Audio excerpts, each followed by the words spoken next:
All right, so we are continuing what we began last week. Last week, we started discussing the idea of success and what does that mean to us in terms of creating a successful day. And we spoke about 6 different ideas within this idea of success. So I wanted to continue. Hi, Ruth. Glad you managed to make it back on.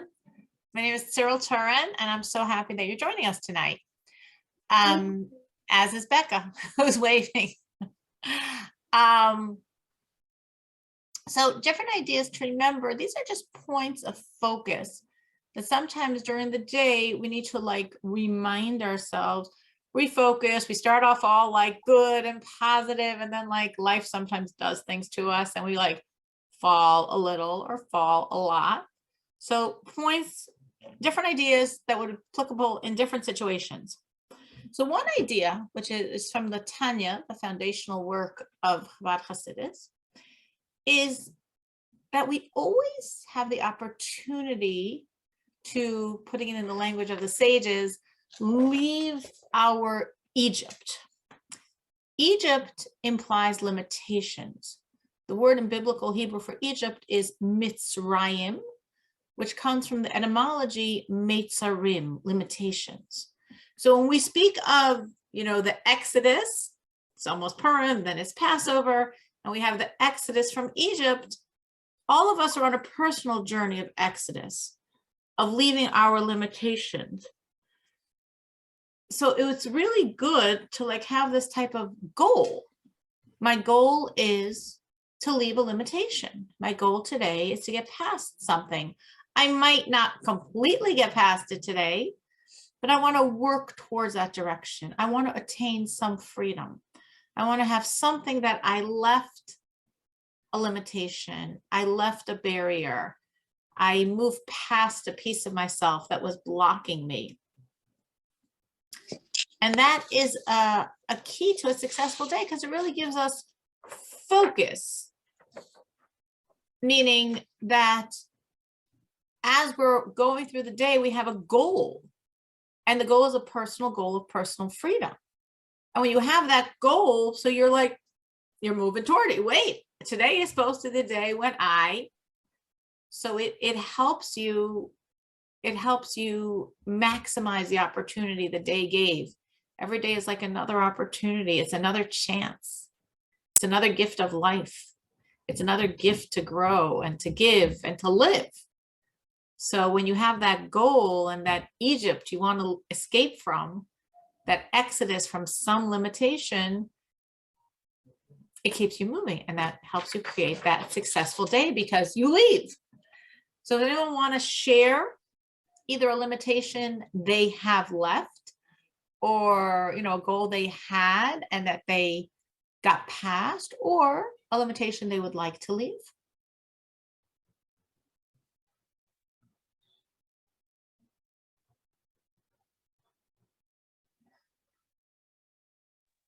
I'm so sorry. Can you repeat that? I was talking to Gershom and I missed it. I'm sorry. That's okay, Gershom. You can get your mommy's attention also. Is Danielle of Illinois or Danielle of Indiana at the moment? Still Illinois for a few more days. Still Danielle of Illinois.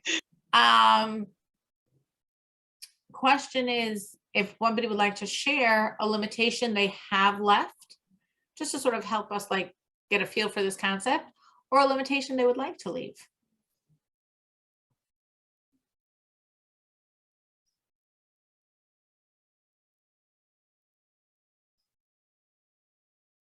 Becca? I just thought of something. Okay, so most of my limitations are really in my mind, my thinking. So I had a couple of successive dreams about being able to move things with my mind. I won't go into them, but anyway, so it was neat. But I was talking to a girl, a Christian, yesterday, and I mentioned, that I didn't think that I would be able to, I wasn't sure how much longer I would be able to do home care because I'm getting arthritis really bad. It's getting extremely painful. And she looked at me and she said, you need to rebuke that. And okay, so I don't exactly agree with it exactly the way she intended it, but I did say, well, there is something to that, and I said, thank you for reminding me, because, if I'm dwelling on how painful my pain is and dwelling on the negative, being problem oriented, then yeah, it can be limiting. I have a habit of thinking of all the roadblocks, all the possible things that could go wrong. yeah, things that would stop me from doing something else. Well, there's this, and then there's that, and then there's the other thing, and what if this happens, and what if that happens? And yeah, I would like to free myself from those anxieties, from those limited thinking. That's a great example. A great example of a limitation to escape is, as Becca is saying, and I think it's true for all of us, the self-imposed limitations in our mind. And yeah, that was a perfect example of looking at the, what you call it, anxieties, worries, fears, or just like, ultra micro organizing of everything. And that's a great example. Danielle is saying time. I use that excuse all the time for myself. I will admit that. I always feel like my limitation is time. I don't have time, but really you do have time. It's what you prioritize. But I feel like the priorities are always, just competing with each other and piling up on top of each other. So that's definitely, I feel like, in my mind, a limitation in my mind. I don't know how much of a reality it is, but it feels very real. So that limitation of time would mean putting in all the important things and then noticing, lo and behold, the laundry still gets done, one way or another. So yeah, that's a great limitation to get past, because in essence, because of that time limitation, self-imposed limitation, you're not doing things that you want to do and that you think are important to do, but you're not doing them because, you tell yourself, I don't have time for it. So you're saying, what if I told myself I do have time for it and I'm going to do it, and then just see how it all works out? So that's a great limitation to work on. This is coming, especially toward the month of Passover and the week of Passover. This is really a prime time to focus on these things. And again, when you have that goal, so Becca gave a big goal and Danielle gave a big goal, and then you're walking toward it. It's not like, yay, I had complete success today. It's a step closer, a step closer, a step closer. And each day, as it's a step closer, that's a successful day. That's a great day. So thank you for sharing. Something else that you can think of over the day to, like, again, make that a good day and a positive day is, I have the ability to truly have a relationship with God. I can love God. I can fear God. I can serve God. Why do you think that would create a successful day? What do you think that has to do with success? Why am I bringing this in?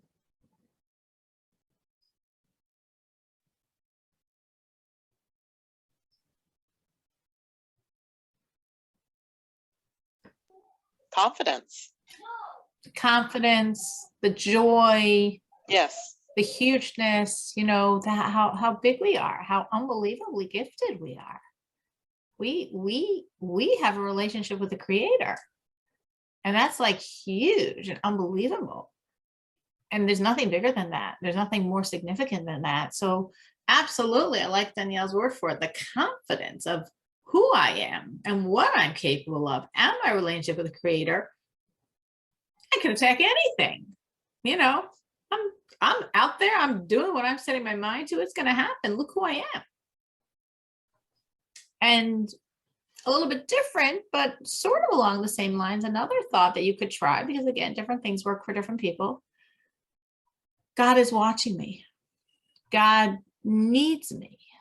God depends on my service.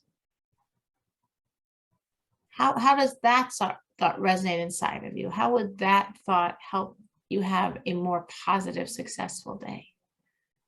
God is watching me. God needs me. God depends on my service. Important, valuable, meaningful.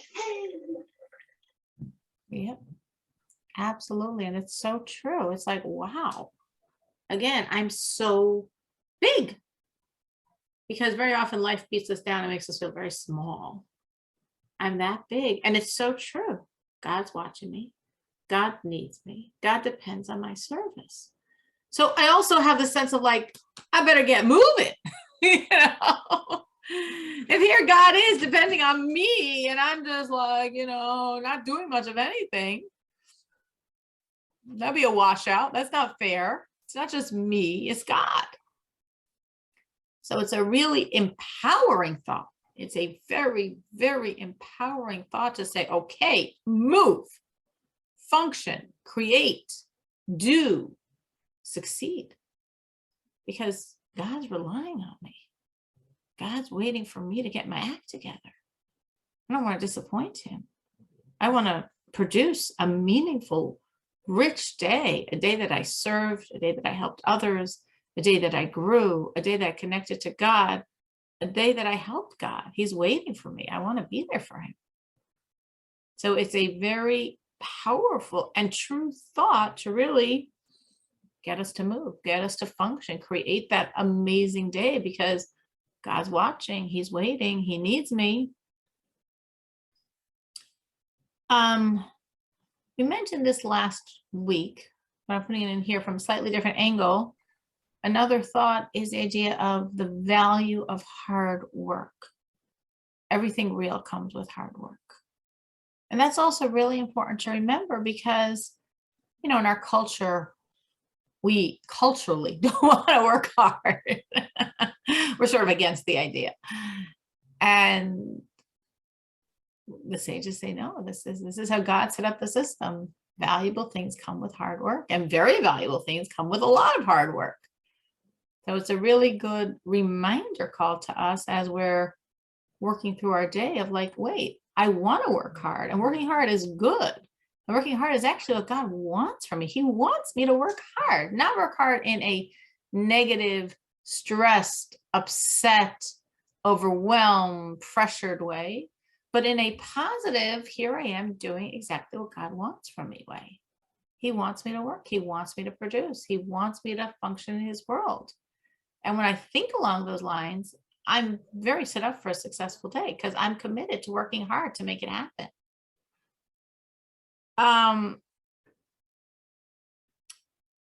Another idea is focusing on that we're all here to make this world God's home. A home, a place where he wants to be, a place where he's comfortable being, where he's completely exposed, completely permanently here. That's really the idea of the redemption. The redemption will be defined as a permanent revelation of the essence of God. A permanent revelation of the essence means he's here and so comfortable here.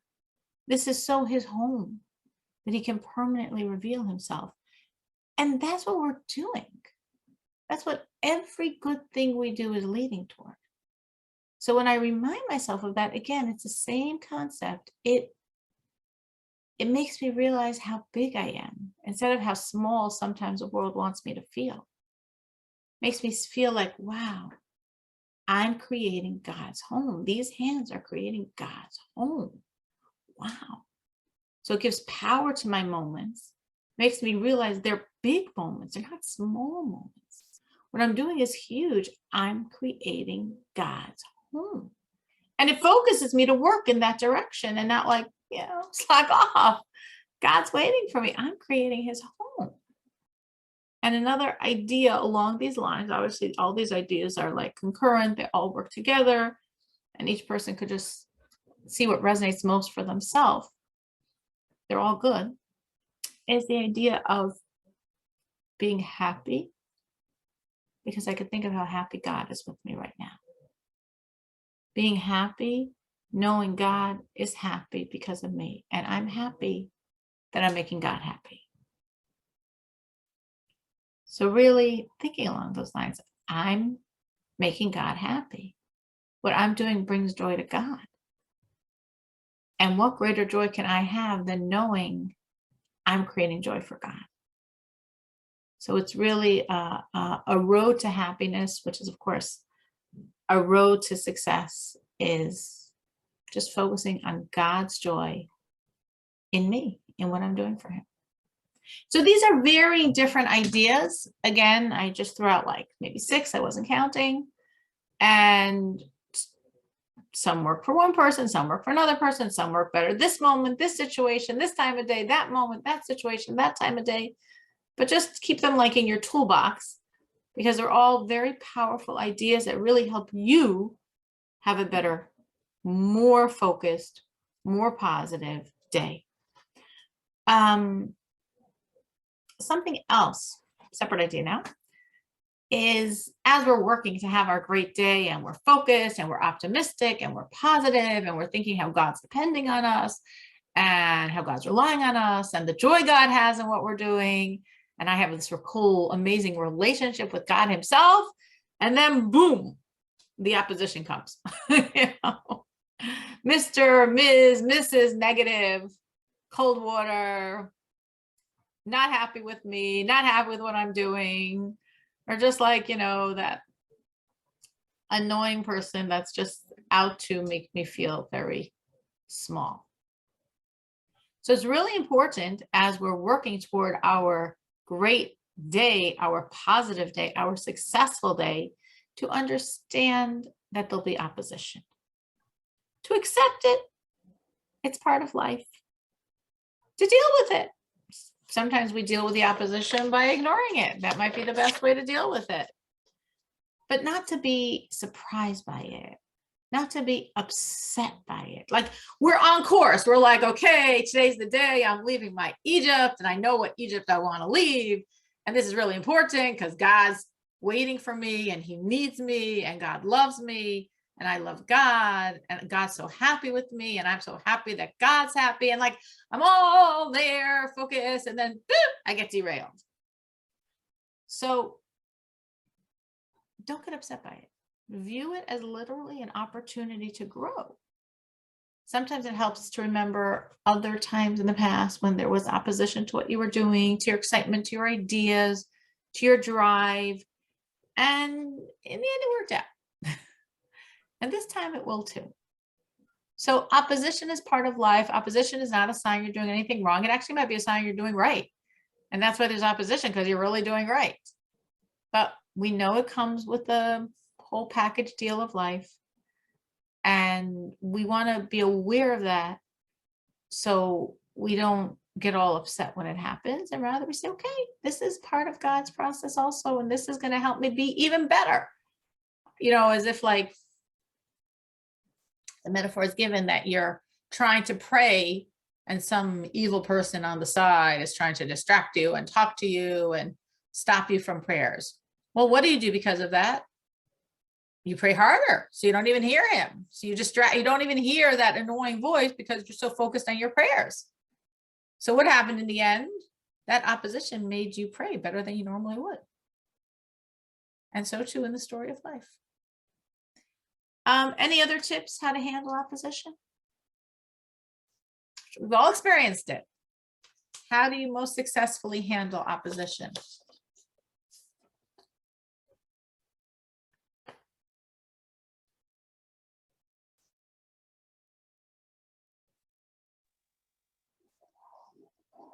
Becca? Oh, Corey, were you going to say? Corey? Okay. You can go first.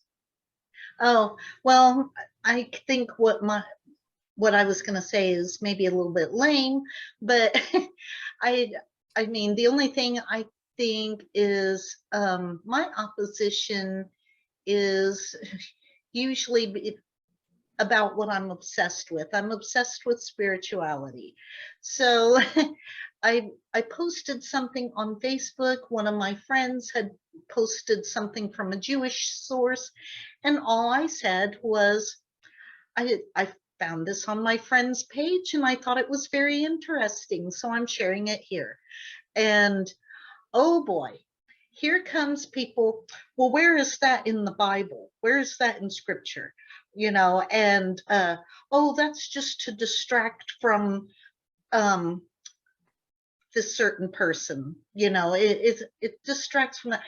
And I just simply said, well, I didn't claim that it was from scripture, and that it doesn't mention that word that you're referring to anywhere in the post, for or against.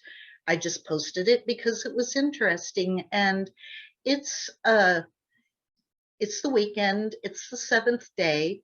I'm trying to have peace and joy, and I'm just not going to debate this today. I'm not going to debate it. You can agree with it or disagree with it, and as long as the comments are polite, I will leave them on there, but I'm not going to debate. And then that was the end of it. My post was like a ghost town after that. So you ignored and then they all went away. Yeah, pretty much. Corey, what about you? I was just going to say that I remind myself often that what is God trying to teach me in this moment, because it's only through our challenges that we can see where we are really at with our growth. And until I learn from it and overcome it, I'm going to continue to get these challenges in different areas. So I just remind myself of that often and see what I'm trying to be taught in the situation. That just helps me. Very beautiful. Very beautiful. Very true. As we're saying, the challenges definitely are for our growth. And I like what you said. It's sort of showing me where I'm at in terms of whatever you're working on, that God's creating this challenge, this opposition. Yeah, it definitely does. It definitely does. And my trust, my belief, my serenity, my calm, my joy, those are all great things we talk about. And then the opposition makes us see, the buck stops here, where's the reality of those words? You're absolutely right. Very, very, very true. So what Becca was saying was like, just ignore, or she very politely told everyone she was going to ignore them. And Corey is saying, looking at it as just, this is a situation to facilitate my growth. And I want to really look and see where I'm holding. And this is going to really show me. Both two great ideas. Anyone else have anything else they would like to add and how they deal with opposition? We all face opposition. So any other tips on how you deal with opposition?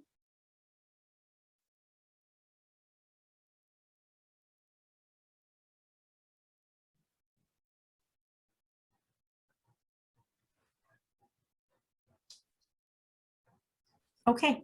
Another idea. Again, this is, we're trying to have these successful, productive, positive days. So something that really helps is to get into the habit of making a daily calculation. What did I do correctly today? Where should I have done differently? What do I need to change? Everyone needs to figure out some format to evaluate themselves, to help us grow, not to get stuck where we are. Now, obviously, we're all in, relatively speaking, good places, but we don't want to get stuck wherever we are, because people never stay in one spot. They go up or they go down. So we need to make sure we're always moving upward as a person, our relationship with God, our relationship with self-development.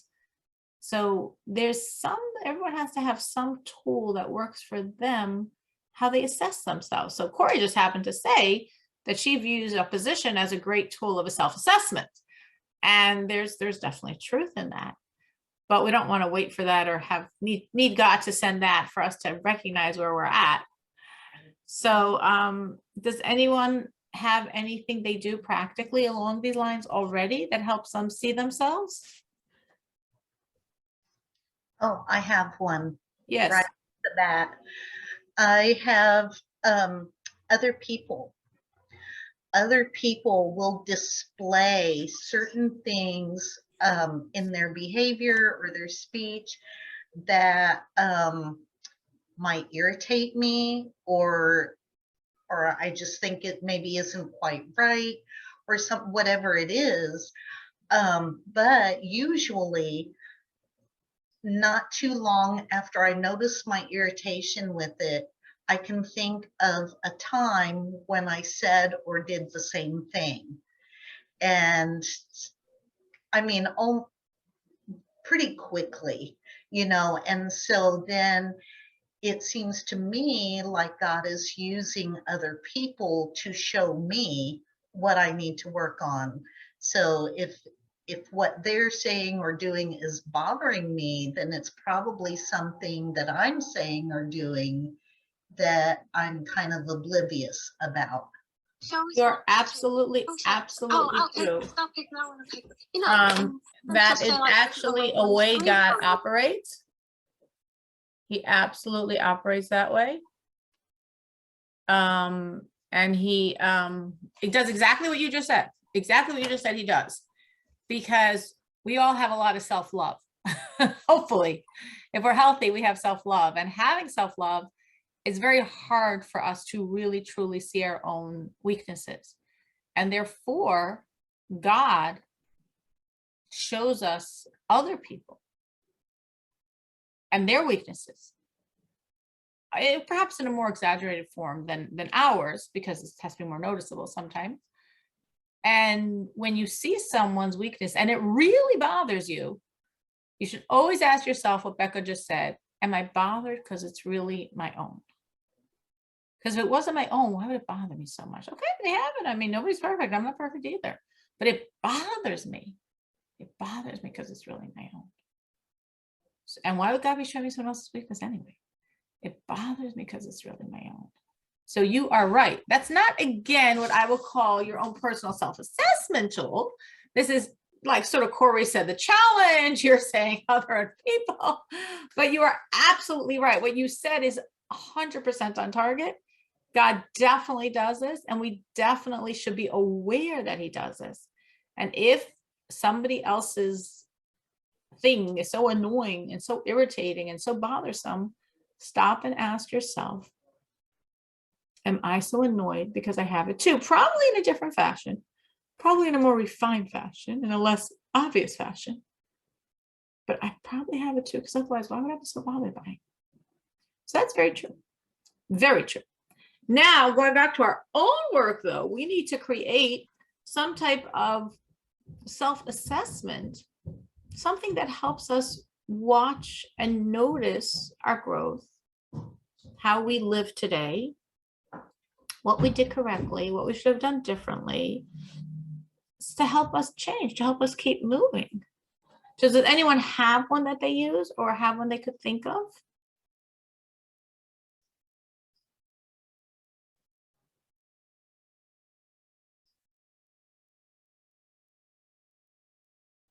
Now, of course, this could very much relate to what we speak about journaling, and a person could definitely use a journal as a time for self-assessment when they really look, if they choose to use it that way, if they really take the time to think about what I did right and to affirm what I did right and what needed to have been done better and what were those things, and how am I going to be better tomorrow? How will I make sure that tomorrow is better than today? How will I make sure that tomorrow is better than today? This type of soul searching, of introspection, is really supposed to be built into our system ideally on a daily basis or at least on a weekly basis, to really, really notice where we're going. Because you usually wind up where you're heading. So it's good to notice where you're going and then to do what you need to do to move in the direction that you're trying to achieve. Anyone else have something else that they do or think they could do to help in this way?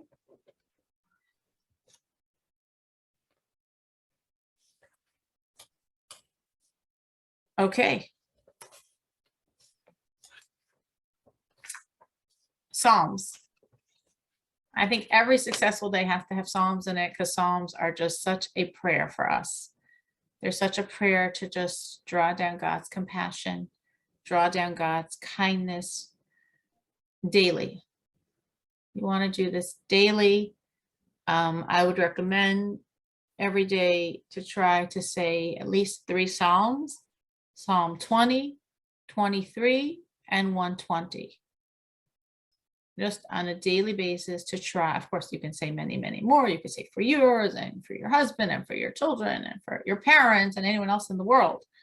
But I would at least say those 3 daily, 20, 23, and 120, to just create the general kindness and compassion that you're looking for every single day.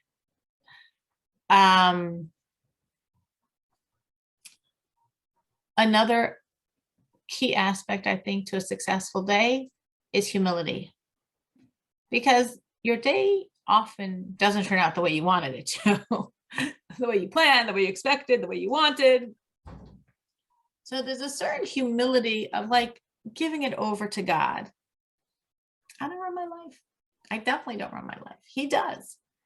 So instead of being uptight when my day goes what I might call off, not based on my schedule, when all these, monkey wrenches come along, when all these unexpected things happen, all the turbulence happens, it's like, okay, God, I work for you. I work for you. I'm doing my valiant efforts to be a responsible person. So I planned my day. I structured it appropriately. I put in all the things I need to do, and it looked like it was going to be this picture perfect day that never ever happens. Everything being accomplished and going to bed at a normal time, and giving to God and giving to man and being there for my family and doing everything I need to do. But guess what? That wasn't your plan. I did my part and you run the world. I did my part and you run my life. So it's really important to always remember that we don't control the world. We don't control anyone's world. We don't control our own world. We absolutely don't. Give it up. God controls the world. God controls everyone's life. God controls my life. Which again, doesn't mean I don't have the responsibility of making my efforts. I have the responsibility to put out effort. What I call success, what I call achievement, what I call the day going right, that's got nothing to do with anything. God's going to determine all that. He's going to decide what he really wants me to do today, what he really wants me to deal with today, which might or might not have been on my radar at all. So I think for every one of us, a successful day requires the humility that we're going to do our efforts and we're giving it over to God. And we're aware that we don't control our lives. He does. And so many times, going back to what Corey was saying, I thought it was interesting how she phrased it, that the opposition is sort of like helps you see where you're really holding. Like here we are, we spoke about joy and I have a blessed life and it's all good and it's all God and there's nothing but God and everything is God's hug. And you're all into this and then something happens that disturbs you. And you're like, wait. And they're like, wait, I thought you're all joyous and it's all God and it's all good no matter what it is. So now you just got the opportunity to see if you really mean it or if you just say it. And so too many other things in our life, He runs our world. We don't. And we need the humility, because otherwise we get really frustrated when we had all these great plans and they got completely derailed. No, I did my part. And then I let God run the world, including mine. Another point, don't worry, I just have 2 more. Another point for our successful great day is really be focused to be in a good mood. It makes such a difference. Makes such a difference for you, such a difference for everyone around you. Active, even for yourself, even if you're alone. Act like you're in a good mood, even if everything inside of you is screaming the opposite. No, I want to sulk, I want to pout, I want to be in a bad mood, I want to be in a bad mood. Just force yourself to act like you're in the good mood that you don't feel. And it's really, the more you act it, the more you internalize it, the more you remove all the negatives that pull you down within and without. We could be eating bad stuff for us and that pulls us down. We could be listening to the news and that pulls us down. There's so many things in our world, as Becca said before, we have so many limitations in our own mind. So there's so many inner and outer things that could just pull us down. Obviously, you understand if anyone else is around, of course you want to act in a good mood, because your good mood is going to uplift everyone else, and they'll all be in a good mood. But even if no one's around, you're alone. It's really important to fake yourself for yourself and to act in a good mood. It's so critical. I'm not saying it's always easy, but it should be a value. It shouldn't be like, well, if I'm happy, I'm in a good mood. If I'm not happy, I'm not. No. Doesn't make a difference. You're not happy. Who cares? Act it. It will really, really reflect inwardly. And the final thing I wanted to share was about time management, which is what Danielle mentioned earlier. And I totally agree with her. She said it's her big limitation. I think, honestly, it's everyone's big limitation, or so many of us. So I figured I'd say it last. So if you forget everything else, you'll remember that. Time management, according to Torah, this is the secret for time management. Wherever you are, be there completely.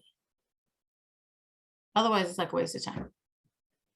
And in the lexicon, person, the Hebrew term for it is called a pnimi, which means an inward bound person.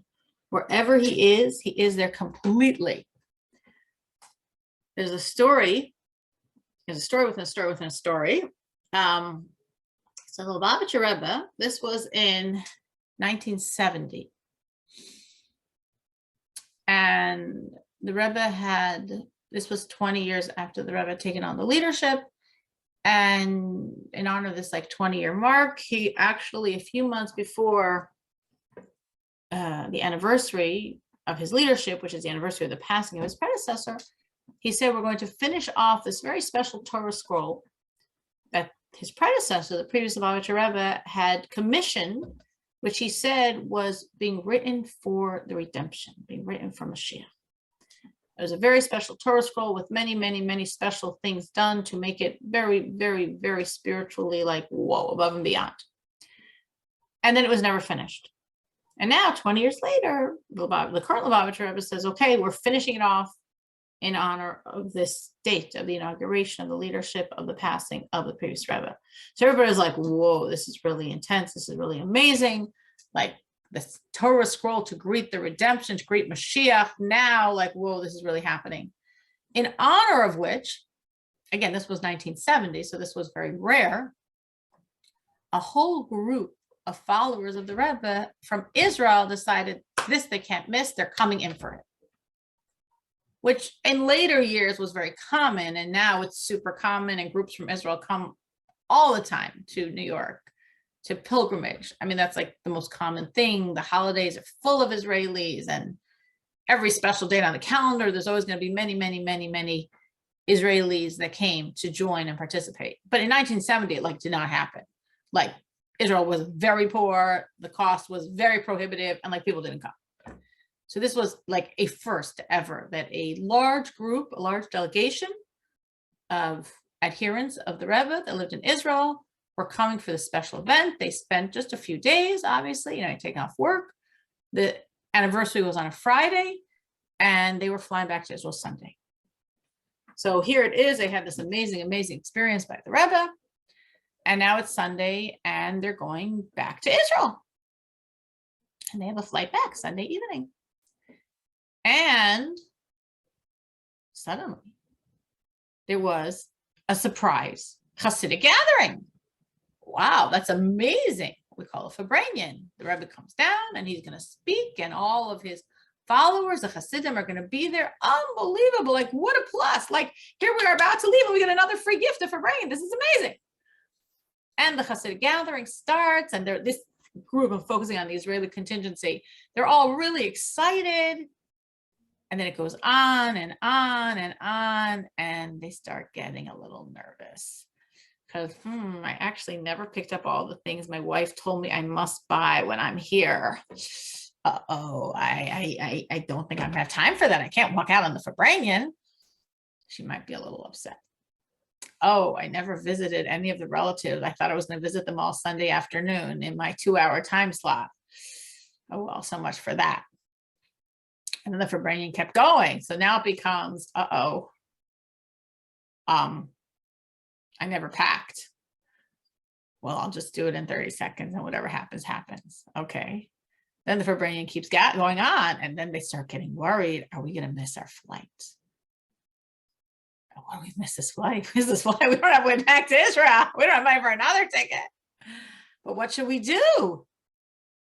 And they weren't sure. You couldn't really talk during this gathering, but the Rebbe's talking, and then there's like breaks where they're singing, and then the Rebbe's talking, and there's breaks where they're singing, and they're like sort of whispering among themselves as the Rebbe's talking. They don't want to walk out. That would be the rudest thing in the world. That would be horrible. But they're going to miss their flight. What should they do? So they decide, okay, at the next break, because they don't want to walk in the middle of the Rebbe talking, the next time when the Rebbe stops talking and there's going to be singing, we're just gonna walk out and just race to the airport and pray that we make this flight. When it doesn't even look like we'll make it now anyway, but whatever, we're just gonna try. So as they're there with all this tension and pressure, suddenly they hear the Rebbe sort of out of the blue starts talking about something very random. He starts telling a story. So this is now my story within my story.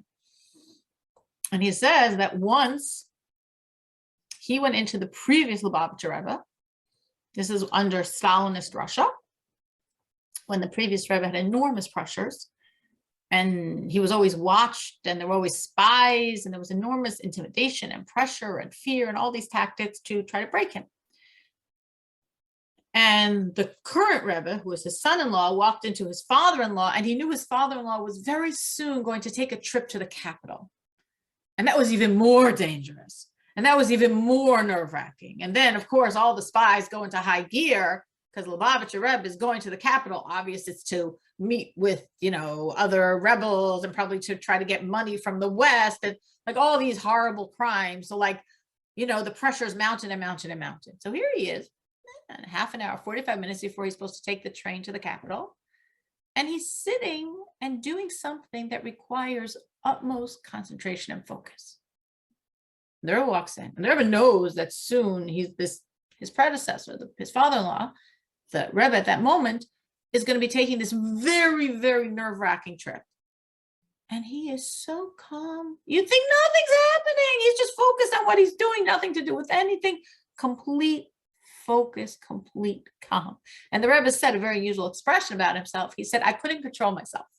It's very unusual for the Rebbe to say that. I don't know if the Rebbe ever said that otherwise. The Rebbe said, I just blurted out. To such a degree? Meaning, how in the world is it humanly possible that when you're a half an hour and 40 minutes going to this unbelievable pressured situation, how can you be sitting here so calm, like nothing's happening, and you're doing intently focusing on something that requires enormous mental effort? So his father-in-law, the Rebbe at that time, the previous Rebbe, responded to him. He said, I'm going to tell you a story. So this is now a story. This is our third story. Story within story. For those that are holding this straight. He said that there was a great sage. His name was the Rashba. And he was a great sage of his times. And he had a school. He had many, many students. And he twice a day lectured to his students on deep Torah topics. Obviously, to lecture twice a day. And he had to prepare the lecture. These are for students of his on a very high caliber. This was a tremendous investment of time and effort. And he also wrote answers to many, many, many questions that he was given from the entire, world jury. He answered many legal questions, and we have only a fraction remaining, and there's hundreds of them. So imagine how many thousands and thousands and thousands he wrote over his lifetime. So he obviously every day spent a long time answering all these questions. And on the side, he was a doctor. And that also took time as he was a doctor. So he's a teacher. He's answering all these legal responsum. He's a doctor. And every day he took a walk. And every day he focused and took that walk. And then he said, the previous Rebbe said to the current Rebbe, son-in-law, and even a walk of the Rashba, that was a meaningful walk. How did he do all this? Because wherever he was there completely. When he's teaching his students, that's what he's doing. When he's answering these legal questions, that's what he's doing. When he's a doctor, that's what he's doing. And when he's taking a walk, that's what he's doing. And when you live like that, every moment is a meaningful moment, and you maximize your moments. And then that was the story within the story. Then the previous Rebbe, so to speak, implied that the same thing with him here at this moment. The fact that in 40 minutes, he's going to be taking this very perilous, dangerous journey, that's 40 minutes away from now. That's a different lifetime. At this moment, he's utilizing these moments of his life. And that's all that he's doing is these moments. And then the Rebbe, now we went back to our outer frame story. The Rebbe said, so right now there's people that are here, but they're not thinking of here at all. They're thinking of somewhere else. They're thinking of JFK, the airport. They're thinking of El Al, the plane company. And like in essence, they're not here and they're not there because they're not in JFK on their plane, but they're not here either. They're nowhere. And right now they're here. They're at a gathering of the Rebbe, meaning reference to the previous Rebbe, in 770, and that all the speeds that should exist for them. Right now, JFK doesn't exist. Right now, El Al doesn't exist. The only thing that should exist is this Hasidic gathering in the place of the previous Rebbe. But the Rebbe says it's really hard to put such a pressure on people if they can't handle it. So therefore, we will conclude the gathering now. So the Rebbe ended the gathering. And then this group who obviously felt like very bad about how they did not live up to the challenge of the moment, quickly jumped into the taxi, thinking all the time like this is pointless anyway. We for sure missed our flight, but whatever. And when they got there, they found that the plane, which should have departed already, was waiting for them. It did not depart, it waited for them. So they made their flight back home. So so Danielle said, yes, but how? So the Rebbe is saying the overarching how is to really, whatever you're doing, be invested in that thing. If right now this is my time with my child and I don't have as many moments as I'd like, but this is my time, be there. When your brain starts going in other places, say, no, because if I'm in one place, but thinking about another place, like the Rebbe pointed out, I'm nowhere. If I'm on the floor playing with my child, if I'm putting my child to bed, I'm giving him a bath, I'm doing homework, I'm being that wonderful mom. And in my head, I'm thinking of the dishes, I'm thinking of the laundry, I'm thinking of work, I'm thinking of the phone call I have to make. Well, I'm not here and I'm not there. I'm not doing any of those things. I'm not doing the laundry by thinking of it. I'm not doing the dishes. I'm not sweeping the floor. I'm not doing my work job. I'm not doing any of it because I'm here with my child, but I'm not really here with my child either. So not here and not there. So that's the Rebbe's point. It's a mental focus that we have to be watching ourselves. And when we're in a situation, whatever the situation is, if the situation is shopping for groceries, if the situation is your work, situation is talking to your husband, putting your child to bed, whatever, your prayers, your study, your Psalms, whatever the situation is, you might not have many minutes, but maximize those minutes by being there completely, by not letting yourself drift to other places in your brain. That is, in essence, the point the Rebbe is making. The Rebbe wants you to be invested. That we could start, Danielle's saying, let's make this practical, by watching yourself to not drift to other places. Now, a great example of what causes us to drift is our cell phones. Now, I personally, the social media, I'm on Facebook, so that's not my problem. But I do have a very active WhatsApps. But I don't know if you're familiar with WhatsApp, so I appreciate what I'm going to say, but I assume it's true for all social media, not just WhatsApp. Whenever you get a message, it dings. Maybe Facebook does that as well. And I turned off all dings on my phone. Nothing's dinging at me. Even if you don't go to it, that very ding like distracts you. And then you might start thinking who it is and what it is. And oh, I just have to check. And then for me, open it. I try. Good. I try. My goal, which I'm not saying I'm very good at, but I definitely know it's a goal, is that my phone should be off and in another room. And that periodic times during the day, I check it. Now, the truth is, once I check it and this, I sometimes forget and I leave it on the table where I'm working. And, I mean, my system is not very perfect. But I know that my goal, which is to be focused, to be within whatever the moment is, there's nothing as much that destroys that goal as that dinging, or even not dinging because my phone doesn't ding, but just being there, that phone. So I definitely would say that for a day where you're controlling time as much as God allows you to, you don't want your phone controlling you. Otherwise you waste way too much time on it, reading, watching, responding, surfing. It's just there calling your name, and it's not part of this productive, focused, time managed day. Now what I do just to make my life make sense is every night I make a list for the next day, a very, very, very specific list of what I need to accomplish, of when I need to accomplish it, because if I didn't have that list, forget it. Becca?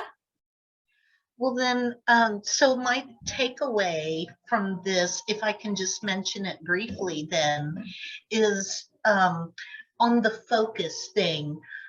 So I think it will help me have a successful day if when I'm doing something and I'm focused on that one thing and I'm not thinking about, oh, but I'm not getting this done. Oh, but I still need to do that. I was going to do that today. Instead, just think, okay, but I did this. I accomplished this today. And if I didn't do the other thing, well, I guess I didn't do it. And maybe I just need to plan the next day better. But I did accomplish this today. I focused on this and I did it. And it's not, well, I need to plan the day better. You could have planned the day perfectly. As we're saying, there's the God factor of your plans and his plans. So you could have planned perfectly your day, that you're just not taking into account his plans. He didn't share them with you yet. So it's not that you didn't plan properly, but definitely at the end of the day, when you look at your list and you see what you didn't accomplish, you're like, okay, I guess God wants this to be done tomorrow, or maybe the day after, or maybe the day after.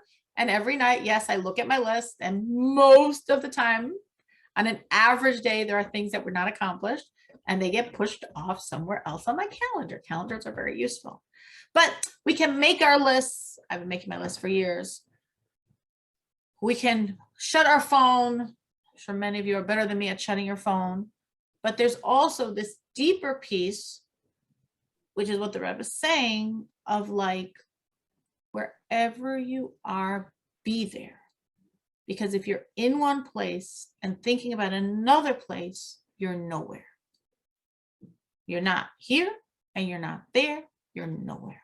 So we want to be where we are, be in that moment. And it might be a short time. You know, some things first of all, if you're all in the moment, you will probably accomplish faster. I have to say for myself, when I cook on Fridays for the Sabbath, for Shabbos, and what I would do very often over these many years is make phone calls, talk to people making my phone calls on my list as I'm cooking. Because in my head, well, you know, I could cook and talk on the phone. And my husband many times points out to me, it takes you a lot longer to cook if you're also talking on the phone. And I'm like, no, it doesn't. But when I'm pressed for time, I don't talk on the phone when I'm cooking because honestly, of course, it does. I mean, what's more mindless than cooking? Like, why can't you talk on the phone when you cook? It just slows you down a little. It just slows you down a little. So if you really are focused where you are, you're doing that thing and you're appreciating that as how God wants you to serve him at this moment. Something that seems meaningful, something that doesn't seem so meaningful, but this is how God wants it to be served. This is what I'm dealing with. This is what I'm doing. And when you're there and in it, and then you notice your mind wandering, just remind yourself, no, if my mind wanders, I'm not going to be anywhere. And I'm going to accomplish this far slower and far less well. So many times, I mean, it happens to me the opposite, which is one of my children called to talk to me. So of course I want them to talk to me, but some of them talk for a very long time. So thank God I have a number of children and some of them can talk for a long time. So I'm like, at the same time, all right, I'm going to do something else. Now, of course, some things else I can do. I can clean my kitchen while I'm talking. I mean, anyway, I'm talking. So at the same time, I can clean the kitchen, but something that takes a little more brain work, I just can't do it. I just have learned that, like, it's a waste of time. It's not going to happen anyway, you know, and in an hour-long conversation, I'm going to accomplish 3 lines of whatever and not worth it. Got to find something that I could do that just requires no brain power, because otherwise, again, not here and not there. So,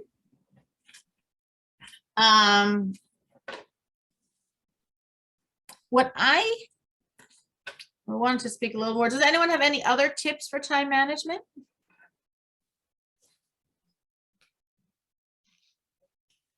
I know it's late, I was talking about time management, we're over time, but just in case other people have other ideas. All right, so what I wanted to do very briefly is just mention, we went through 13 ideas between today and last week. And I'd like you to hear, I'm just going to rattle all 13 off very briefly. For each person, you don't have to share because we probably don't have time for that. But I'd like everyone to try to make a commitment to at least one thing. You can, of course, commit to more than one thing. But I'd like you to try to make a commitment to at least one thing so that you, practically speaking, are going to see a change in your day. So we spoke about the idea of success and understanding it, that it's measured by our struggles and our efforts to do what's right, which trying to turn the struggle into empowerment. We spoke about the idea of trust. The more we have trust, the more we're aware all is God, all is good, to remove the stress and create calmness and joy and optimism. We spoke about forming this mantra, so all day long they could be revolving in your brain to rewire your circuitry. We spoke about a successful day being a day when you help someone else, and that's really what creates success. We spoke about happiness, and happiness creates success. We spoke about hard work, and hard work creating success. We spoke about not getting affected by other people and their opinion of you, because that's going to pull you down, put you in a bad mood, especially if they're in a bad mood. those were very, very briefly the ideas we discussed last week. And today we spoke about different ideas to think over the day to keep us focused, leaving our Egypt, loving and fearing God, knowing God is watching you and needs you and is relying on you, hard work, knowing that I'm making this world God's home, I'm bringing the redemption, and knowing how much joy I'm giving God and being joyous in the joy I'm giving God. We spoke about not letting the opposition phase you, because if you do, it will. We spoke about making a calculation, a soul searching, an awareness of where you are, where you're growing, what you need to work harder at. Spoke about daily saying Psalms to create success. We spoke about the humility of understanding that your day's probably not going to go the way you planned it, but you have to plan, and then you have to let God run his world. And we spoke about being focused, to be in a good mood, not only for other people around, also for yourself. Act in a good mood. It makes a tremendous difference. And we spoke about time management, where you are, be there completely. Don't let the phone rule you. Make your lists, so you know that your day won't be according to your list, but still make them so you do your valiant efforts to really have a very focused, productive, successful day. So that was very briefly the 13 ideas. If you can choose one or more, 2, 3, however many you really feel would really be very useful for you to commit to, and then just raise your, if I see you physical or if I don't see you virtual hand, that you've committed to something. At least one thing, if not more.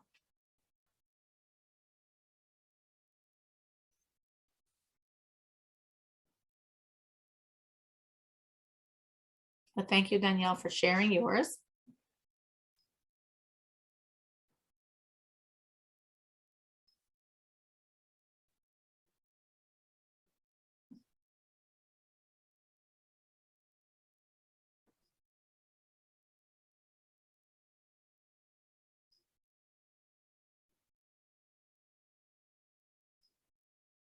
If you could think of something you're going to commit to, raise your virtual or real hand.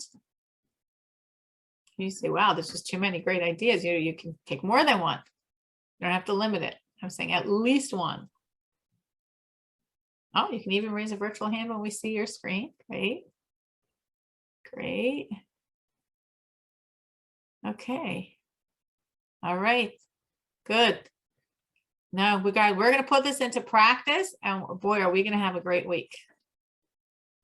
So remember, stay focused, at least on your commitment, if it's 1 or if it's 13, and we should all see the difference in our week. I'm excited. I'm committing to mine, and I'm excited to know it's going to be a much better week because of it. Thank you so much for joining. Thank you so much for joining. Thank you. Shavua Tov. Shavua Tov. Thank you, Ruth. Thank you for joining for the first time. So excited to have a new person on. Thank you, everyone.